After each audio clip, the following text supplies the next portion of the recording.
When Sarah discovers that her 8-year-old daughter, Harper, has been coming home later than normal after her ballet lessons, she grows concerned. Sarah and her husband David follow Harper, wanting to see where the little girl goes, and are left shocked when they see who she has been meeting in an abandoned factory. I sat at the kitchen table staring at the clock as the minutes ticked by. My 8-year-old should have been home by now. Harper's ballet class had ended nearly an hour ago, but she still wasn't home. Maybe Lena's mom had an errand to run, I told myself. Usually we took turns to pick up the girls from their ballet practice, and because I had meetings that afternoon, Michelle had offered to switch places with me. My fingers drummed nervously against the countertop as I glanced at her favorite snack sitting on the counter, a peanut butter and jelly sandwich with apple slices on the side.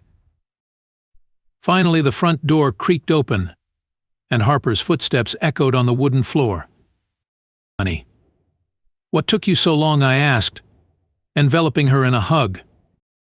"Sorry, Mom," she replied, her voice unusually subdued. "I stayed back to practice a new routine with the girls. You know we're performing soon." "What again?" I asked, trying to keep the worry out of my voice. "You've been late every day this week, honey. There's homework to be done and rest to be had." My daughter shrugged, avoiding my gaze. "I just wanted to get it right, Mom," she said. "I have the main part, you know." But there was something off about her tone, something that made me feel like she was hiding something from me. "Harper girl," I said gently, kneeling down to her level. "You do know that you can tell me anything, right?" Her eyes met mine for a brief moment before she looked away, eyeing her sandwich. "I know, Mom," she said. "Right, you go and eat, and I'll run you a bath," I said, getting up. I walked upstairs trying to figure out what my daughter could be keeping from me. This wasn't Harper. Usually whenever anything happened, she was the first one to run to me and tell me everything. But now, I just had an uneasy feeling that only grew stronger the next day when she came home late. Again. I was in the kitchen making burgers for dinner when David, my husband, came in. "Oh, I know that look. What's wrong, Sarah?" he asked, putting his hands on my shoulders. "It's Harper," I said in a low voice. "She's been coming home late from ballet practice, and earlier when I called the studio, they said that she hasn't been staying late at all. Madam Erica said that she doesn't keep the younger ones long after school because they need their own time to be kids." "So where has she been going?" David asked, his eyes widening. "Do you think she's just going home with Lena and then coming home when she's done playing?" I shook my head. "I asked Michelle," I said. "She told me that Harper has been saying that we're fetching her. So she just waits for Lena to get into the car and they're off. We need to find out what's going on. But you know Harper, she'll get spooked if she knows we're onto her. Let's just follow her tomorrow." The next day we parked near the ballet studio and waited, coffees in hand. When Harper emerged, she didn't head to Michelle's car, which was parked just outside the studio. She didn't head to the bus either. Instead, she walked in the opposite direction, moving quickly through the streets. "Where is she going?" David muttered. We followed our daughter at a distance, our hearts pounding as she led us down a deserted road toward an abandoned factory. The place was eerie, with broken windows and graffiti-covered walls.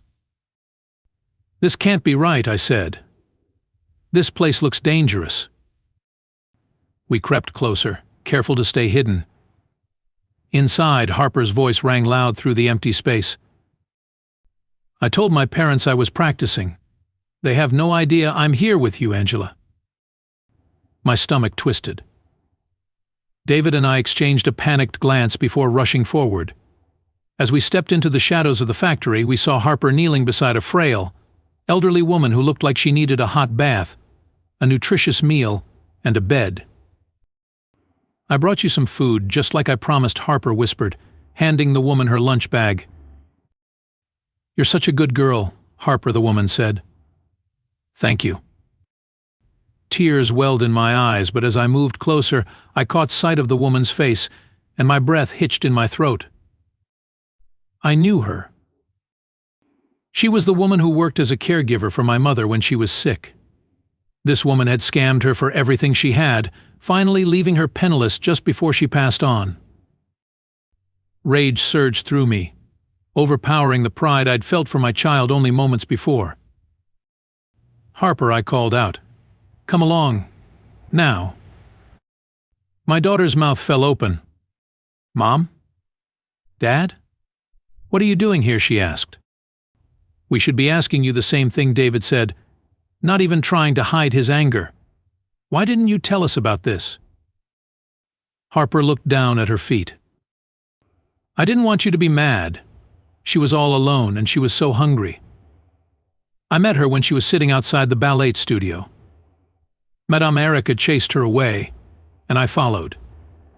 My heart broke at my child's compassion. "Harper, do you know who this woman is?" I asked. My daughter shook her head. "This is the woman who stole from your grandmother.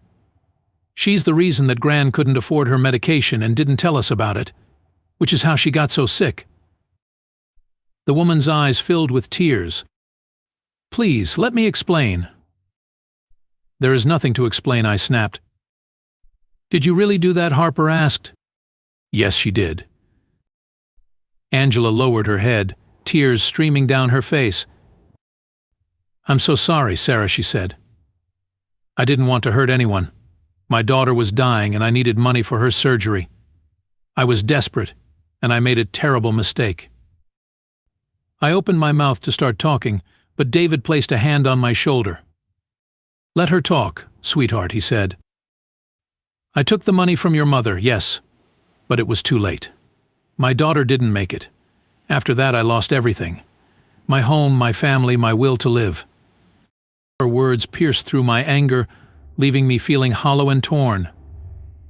I thought of my mother, of all that she had lost in the end, but I also saw Angela, a broken person before me, hunched over in loss that I couldn't understand. "Mom? What are you going to do?" Harper asked. "I think it's time to let it go," David said, taking Harper's hand. "Let's help, Mom," Harper said. I was silent for a moment. I didn't want this woman to take my daughter's kindness for granted, but I also couldn't let her suffer now that we knew of her troubles. "Come with us," I said. "We'll take you to a women's shelter and you'll get the care you need. You can get back on your feet, Angela." We got into the car, Harper sitting in the back seat with Angela. I watched them and knew that giving Angela a second chance was only going to reinforce my daughter's kindness. The next day I took Harper to the shelter after school. As much as she tried, I knew that she didn't understand everything that had happened, but she knew enough to smile warmly at the woman and hold her hand. "Hi," Angela, Harper said, holding out a drawing. "I drew this for you at school. You can put it on the wall in your room." "Thank you, sweet girl," Angela said. "You're a very special little girl." From that day on, we visited Angela regularly, and soon she was working as a lunch lady at Harper's school. "Thank you, Sarah," she said to me when I went to drop off a package of toiletries for her. "If you hadn't shown me the kindness that you did, I would still be in the factory just living day by day. You've helped me get my life back on track." "Thank my daughter, Angela," I said, smiling. "She deserves to see the world as a kind place, and her compassion has shaped who she is becoming." Angela nodded and smiled at me.